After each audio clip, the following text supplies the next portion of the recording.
What's going on, guys? This is Keaton with Hook'em Rolls, and today's video is going to be based solely on the rodent side of things. How I produce, how my ball pythons do so well. They eat, produce babies, etc., etc. I just kind of wanted to do a quick video. I know I've done one in the past, kind of showing you how I breed. This is kind of be sort of the same thing, but I'm going to kind of deep dive a little bit more into certain things. As you can see, I have the rodent dogs in here. This is Brody, and this is Cora. And they're obsessed with the rats, as most dogs are. Just can't, literally just staring in the tubs looking at them. But yeah, so moving on. If you guys didn't watch the previous video, I only breed ASF, guys. These are my racks that I have. I've got 60, give or take, snakes right now.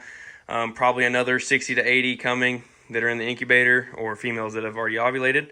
So, plenty of snakes, Definitely not huge, but definitely not small at the same time. This is my second season in, and I plan to have a lot more. And I'm going to kind of cut here in just a little bit. At the end of this clip, I'm going to cut to what I just purchased. I just purchased a portable building, 12 by 20. Ended up getting it for a pretty decent deal. Brand new, still has the stickers on the windows. So ended up picking that up, and that's what this rat room is going to transfer to. That's going to be the new rat room. Right here, what I'm working with is like a little 10 by 10 in the shop. Nothing crazy. It's not insulated. I've got a little window unit, keeps it cold enough. But I just need more room. I want to expand all this. I've got 4 racks right now. I want to expand it to probably 10. And instead of doing these racks that usually you can buy from your local, builder per se, my dad and I are going to build probably about a 17-foot long rack, and it's going to be probably about this height. But she's so obsessed. Look at her, she's just staring at the tubs. Anyway, it's going to be like a 17-foot long rack. I'm going to do one giant rack. It's going to be short enough to fit underneath the door, but instead of using these concrete tubs, because these are what these are, I'm going to be using it like a freedom breeder style tub, like a small tub. So it's going to be probably half the size of this and a little bit shallower. And I'm going to do probably 2 or 3 to 1s in every single tub, and I'm going to do as many tubs as I can get when we're building it. So it's going to be a huge upgrade, guys. Like, I'm talking, I'm going to be breeding so many rats that I'm not going to know what to do with. But there's a few guys around here that buy wholesale from me, and actually, get a pretty decent price. $2 for a medium large ASF. If I have 1,000 of them, to me that's a pretty decent win. So that's what we're going to expand to next. And like I said, I'll show you a quick clip of that video, or not the video, of the building. I'll do a walk around. But as of now, we're going to jump into these rats. So I haven't updated some of these. I need to come in here tomorrow, update a few of these, because there is some new colonies. The ones that aren't labeled are new colonies. So new colony there, new colony there, new colony there, and there. So there's a bunch of new colonies anyway. And even with these new colonies, I'm still producing these numbers, guys. So context. 2 weeks ago, I pulled 280 medium to large ASF out and sold. Sold them for $400. 280 of them for $400. Guy came, paid cash like he always does. Handing the rats, boom, done deal. No ifs, ands, questions. Everything's for sale for $2. I don't sell anything smaller than a medium, guys. I don't sell weaned. I don't do smalls. They're medium or large. Most of them are considered large or extra large, honestly. So after pulling that 2 weeks ago, I cleaned last night, as you can see, the floor, and this is what I pulled. So first tub, as you can see, they're really good size ASF. And then second tub, and there's a bunch of them packed in there. There's a few PVC pipes in there. There's probably about another 150 medium to large ASF in there. And I already sold 280, give or take, 2 weeks ago. So that's just going to prove how well this method works, guys. Anybody can tell you, oh, 10 to 1s, 10 to 2s, 10 to this, 10 to that, 11 to that. That's bullshit, guys. I'm telling you right now, best way to go for productivity, longevity of your colonies, you don't have males fighting each other, is going to be anywhere from a 3 to 1 to a 5 to 1. I wouldn't go any bigger than a 5 to 1. 5 to 1 being like these 70 series. This is a 70 series Freedom Breeder tub I bought online, and we made it, and it works really well. This is actually one of the colonies that I'm feeding the male off. So what I like to do, if I know the females are getting old, so let's just say that colony was made 1/1/23, okay? Every about 5 to 6 months, I feed off my colonies, the entire colony. So what I'll do is, a month before I'm ready to pull them, I'll go in, I'll pull the male. I'll throw the male in one of the grow out tubs, and I'll let the females, finish their cycles, finish laying pups and doing all that. And that usually takes about 2 to 3 weeks. And usually by the time they're done, I give those babies, the little tiny babies, about 2-3 weeks to grow up to a wean to a small, and I'll pull them. And that's just in a colony that's getting fed off. So that's, like I said, I'll completely change out a colony every 5 to 6 months, and that keeps my production running at full speed. And I've got these, like I said before, these are medium and larges already. I don't, which some people, may have controversy about this, I do not switch my male and female grow outs. So when I pull a grow out to go into the grow out tubs to be sold or fed, I don't go through the trouble of, oh, my male there, male that, or female here, female there. No, I don't do that, because there's no reason for me to do that, because they get sold. These right here, I already called my guy and I was like, hey man, I got an extra 150 or so. Do you want them? Yeah, send me an exact number. I'll be about to pick them up, someday this week. So they don't stay in there for longer than a week. So it doesn't matter that they're male and female.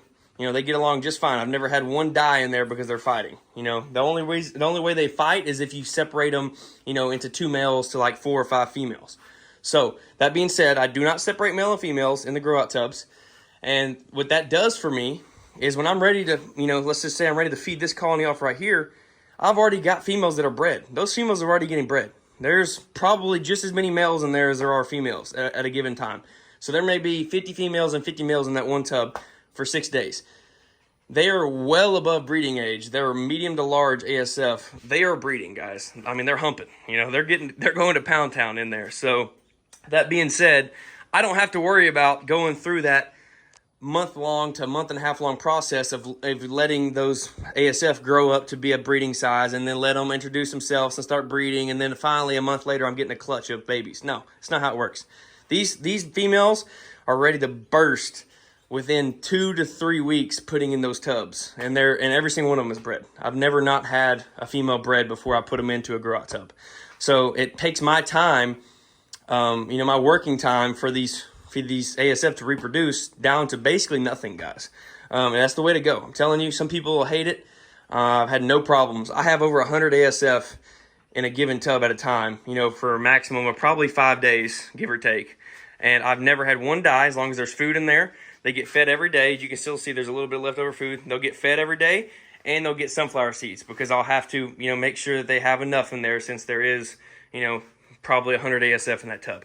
But that being said, never had a die off, unless it was just because there is, like, if you throw 150 ASF in that tub, you're probably going to have some die offs, because at the end of the day, 150 is way too many for that tub. But I found the sweet spot to be 75-100 for 5 to 6 days. As long as they have food and water, there's no problem at all. So that being said, like I said before, 3 to 5 to 1, depending on your tub size. And this is about as big a tub as you'll ever get in a rat rack. It's a 70 series tub. That's a long tub and a pretty deep tub. And I've gone to 10 to 1s, 11 to 1s in these. I'm telling you guys, they just don't work as good. Males end up fighting. And with ASF, if you guys do not know, you cannot go throw another male into that tub with that ASF. You can't do that. When an ASF, a female, kills that male, that colony's done. The only way you can replace that colony without replacing every single female in there is if there's already babies on the ground, and you want to wait until a male of those babies is grown all the way up to be breeding size. Which, given, isn't going to be crazy long, but I mean, if you've got little pups and you're waiting for a male to pop out, you're going to be waiting for 3 weeks. So it takes your time, to a whole nother level, where for me it's not beneficial. If I don't have a male that's already weaned to small size in that tub when they were to kill a male in the past, the whole colony, whole thing getting fed. And it doesn't, it actually benefits me, because, the bigger those ASF are, the more nutrients my bigger ball pythons are getting. So that being said, it's really not heartbreaking for me, because it helps me out. It means I don't have to feed off so many of these medium to large. I can sell those and feed off, the big extra larges, which really aren't that much bigger, but they were, give me that much more nutrients to my snake. So that's that. As you can see right now, the setup is not special, guys. It's not hard. You can go on any of your Facebook forums, your feeder forums, and ask and be like, hey, I want a rat rack. They're going to know exactly what you want, guys. Literally, the only way that I did this one was I said I want it done in a 70 series tub. They did it. Boom. Gone. Done. I think each one of these cost me $250, including that one. I had to buy the tubs on this. I think that was $200, you know, with probably $70 worth of tubs, which, let's be honest, guys, for that, it's really worth it. It's not that bad. Like I said, $250 a piece for these racks. Lowe's, literally, your guy should, you know, give you everything. He should give you fittings. He should give you a bucket. You should be ready to plug and play, guys. I will say, when you're ready to buy the ASF, okay, you want to be careful of a few things, okay? You want to make sure that you're not buying females that have already hit their, God, what is it called? I'm going mind blank. They hit like a menopause type thing, I think is what it is. Where they quit breeding, you know, or they only, you know, produce so many babies versus a spring chicken female is going to produce you probably 10 to 15 babies per ASF. You know, when you get a menopause female, she's probably going to produce 4. You want to make sure, and really the only way to do that is to know what you're looking at, guys. You're going to be able to tell a big ASF, a big mature ASF versus a large to extra large, you know, fresh female. You're going to be able to tell, guys. It's just going to take time. So you want to make sure that your females aren't menopaused out. So you want to make sure, like I said, that, you know, they're not, you know, expired breeders, and the breeder who you're buying them from is not just trying to get rid of them, because they're good feeders, don't get me wrong. But that's not what you want in your colony, guys, because I'm going to tell you right now, you have 4, you know, old ASF females and a male, you may only get 10 to 15 babies out of that, you know, that clutch. If I have a fresh set of colonies in there, you know, I'll get a ton of babies. And these are old colonies. These are going to be due to get fed off here in the next probably month. In the next 3 weeks, I'll be feeding all these 2 to 23s off. This is a pretty good colony right here, guys. This is a pretty young one, as you can see. There's a lot of babies in there. And that was just after pulling a ton of winged, which I'm sure I probably pulled at least 20, or not winged, 20 medium to large off of this tub. So, you know, and that just goes to prove how many more babies there are in there. So a good colony is going to be worth its weight in gold. So don't get, you know, old females. Be careful. Unless you're trying to feed them off, which is fine. But if you're trying to breed, don't do it. Next thing, you want to look for herpes, guys. There is herpes in the rat world, okay? It happens. It is what it is. All right, the way you're going to be able to tell is you're going to be able to open up whatever you get. Let's say you get a female like this. You're going to be able to tell because she's going to have spots all over her. Okay, her tail, around her anus, you know, other parts, they're going to have spots, okay? If you buy good quality ASF, they're going to treat you back with good quality feeders, guys. It's the same thing with ball pythons, you know. I see people buying stuff for super, super cheap, you know, and it's just why? Why would you do that? Because you risk disease, you risk all different kinds of problems just because you got a couple $100 cheaper on that snake, okay? Make sure you're getting the quality stuff, guys. Just please make sure you're getting the quality, because I'm going to tell you right now, quality in, quality out. You take a quality rat and you feed it to your quality snake, you're going to produce quality babies. You take a shitty rat and feed it to your shitty snake, you're going to get shitty babies. If not, you don't get babies at all. You know, so just keep that in mind, guys. You know, just pay attention, read along. You know, I'm sure there's plenty of forums out there.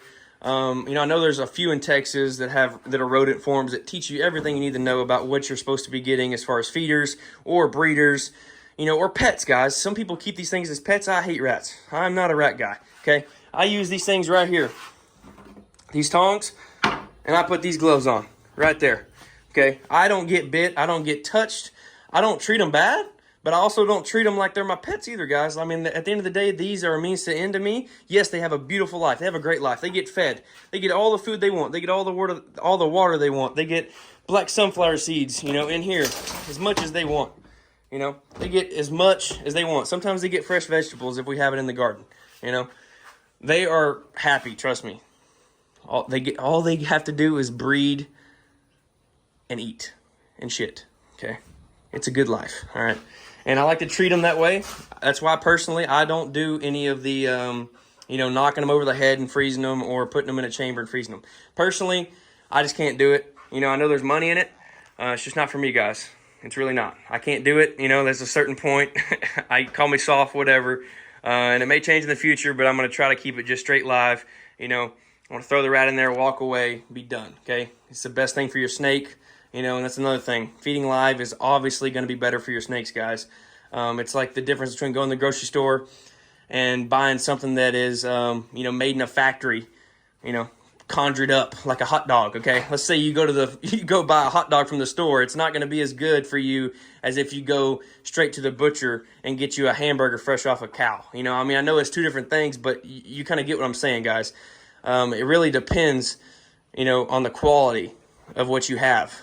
You know, because I mean, at the end of the day, a rat may be a rat, guys, but you got to have that quality to be able to, you know, give to your animals, whatever you're breeding. It could be lizards, whatever.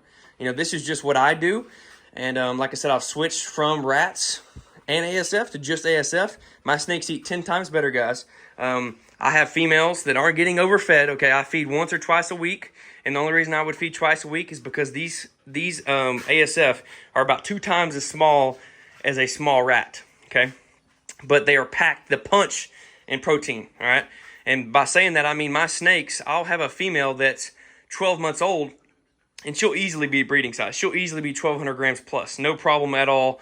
You know, like I said, once or twice a week. And that twice a week is only if I'm feeding a smaller ASF, if I don't have larger ones available. And that's just how it is, guys. When you feed quality, you get quality, okay? And it's just the truth of it. So I hope you guys enjoyed this quick little video. I know I didn't talk too much about, you know, colonies and whatnot, but I kind of gave you the gist of things. You know, 3, 4, 5 to 1s. Never replace a male. If the male dies and you don't have babies that's a male growing up, feed the colony off. Do not waste your time. I'm telling you right now, you'll mess your whole entire colony. You'll end up feeding off males that you need for more colonies. It's not worth it, okay? Just move on. Feed your snakes the bigger ASF. They're going to thank you, and move on. No herpes, you know, and like I said, quality, quality, quality. I cannot preach this enough, guys. I treat this like I do my snakes. My snakes, I only want quality. If I have to spend an extra $1,000 for a quality snake, it is worth it to me 110% over. I do the exact same thing on these things. Exact same. I bought these things from actually a pet guy who literally, he was a pet breeder, and he bred quality lines of ASF. I went out and I bought 40 of them. I spent a hell of a lot of money. I spent almost $400 on 40 ASF, okay, guys? And that's how my line started. And I've just kind of bred the you know, the babies out of that and bred them back, and et cetera, et cetera. And another good thing to do is to probably about a year, I like to bring in new lines of ASF. So I'll reach out to a guy who has a good line of ASF, you know, that I know keeps good care of his stuff. There's no mites, there's nothing on them. And I'll be like, hey man, I need 40 females. And what I'll do is I'll come in, I'll take my males. So I'll leave my males, but I'll interchange for for his females whenever I make a new colony. So I'll drop 3 or 4 females in this tub, drop a male in, that colony stays for 6 months, gets fed off, boom, that's a new line of ASF. You know, that one tub has probably produced me, you know, hundreds and hundreds of ASF within that 6 months. So that solves the problem of being inbred, you know, having defects and things like that. So like I said, guys, if you take anything from this video, it's quality. Quality beats quantity all day long, okay? Please take that into consideration. And, you know, if you ever need a little downtime where you can laugh, bring your dogs in the rat room, guys. Just don't let them get a hold of one. But as you can see, it does the trick. The door's open. They could go run outside and wander around. They are invested in these suckers. So I hope you guys enjoyed this quick video. I say quick, it's almost 20-minute video, but I had to get some things across to you guys because I know there's been a lot of awesome people. And shout out to you guys who've reached out to me on Instagram at Hook'em Royals and, you know, asked about the ASF, how I do it. I love talking about it because I do it and I do it well, okay? And like I said, I appreciate you guys for your support and all these people, hopefully, that see this video. I appreciate your support as well. And I just hope that you follow along with this journey with us. And I'm going to add a quick, like, 10-second clip of the building now. And, yeah, thank you guys. Please like, comment, share, subscribe. And please follow along. Peace, guys. All right, guys. Sorry it's dark outside, but I wanted to get this video edited as soon as possible. So this is what we're working with, guys. It's a 12 by 20. And, yeah, it's pretty awesome. And like I said, it's bare bones. Brand new, got a pretty good deal on it, and this is going to be perfect, guys. This is like quadruple the room that I have in there. I'm going to get this spray foamed, and then we're going to put an exhaust fan in here, and put a few fans in. We're going to run electricity, do a flooring, probably like a rubber flooring, and maybe do like a shelf on this side so I can put rat tubs up on to clean. And yeah, guys, this is, like I said, this is what I'm going to have. I cannot wait. I'm going to be able to pump out so many ASF. It's going to be absolutely insane. So like I said, guys, short clip, and please like, comment, share, subscribe again. Thank you for the support. Peace.